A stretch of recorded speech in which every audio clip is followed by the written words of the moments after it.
নমস্কার সবাইকে কবিতার রান্নাঘরে। আজকে আমি আপনাদের করে দেখাচ্ছি চাল কুমড়োর তরকারি। কোনো রকম আঁশ জাতীয় জিনিস বাদ দিয়েই আপনারা এরকম চাল কুমড়োর তরকারি করে খেয়ে দেখবেন, খুবই ভালো লাগবে। চলুন তাহলে দেখে নিন রেসিপিটি। প্রথমে একটা চাল কুমড়ো নিয়ে ঝিরিঝিরি করে কেটে নিয়েছি।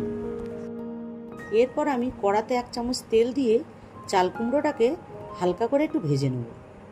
এটা ভাজতে লবণ ব্যবহার করব না, কেন লবণ দিলে চাল কুমড়ো দিয়ে জল বেরোবে, ভাজাটা হবে না।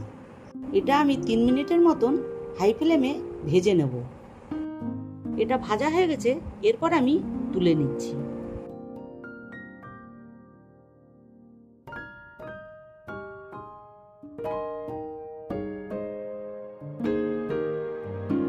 এরপর গরম তেলের ভেতরে তেজপাতা, শুকনো লঙ্কা দিচ্ছি, আর 1 চামচ জিরে দিচ্ছি, আর 1 চামচ সর্ষে দিচ্ছি, দিয়ে একটু ভেজে নেব।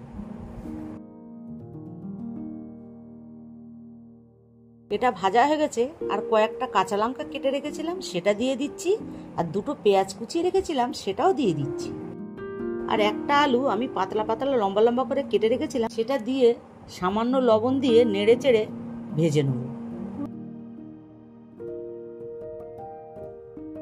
এটা ভাজা হয়ে গেছে, এরপর আমি ভেজে রাখা চাল কুমড়োটা দিয়ে দিচ্ছি। এরপর এতে স্বাদ মতো লবণ দিচ্ছি, 1 চামচ হলুদ গুঁড়ো দিচ্ছি, আর সামান্য চিনি দিয়ে ভালো করে এটা নেড়ে চেড়ে নেব।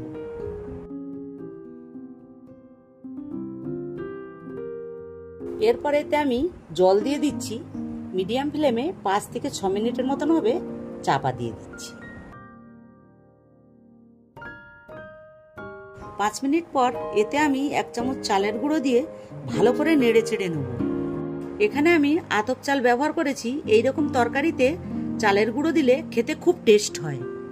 এটা ভালো করে নেড়ে চেড়ে একদম শুকনো করে নেব। রেসিপিটি কমপ্লিট হয়ে গেছে, এরকম মাখামাখাই হবে। এরপর আমি একটু গরম মশলা দিয়ে নামিয়ে দেব।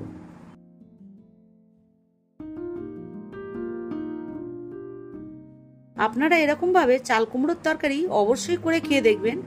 রেসিপিটি ভালো লাগলে লাইক, শেয়ার, কমেন্ট করবেন, এবং নতুন নতুন রেসিপি দেখতে পাওয়ার জন্য আমার চ্যানেলটিকে অবশ্যই সাবস্ক্রাইব করবেন।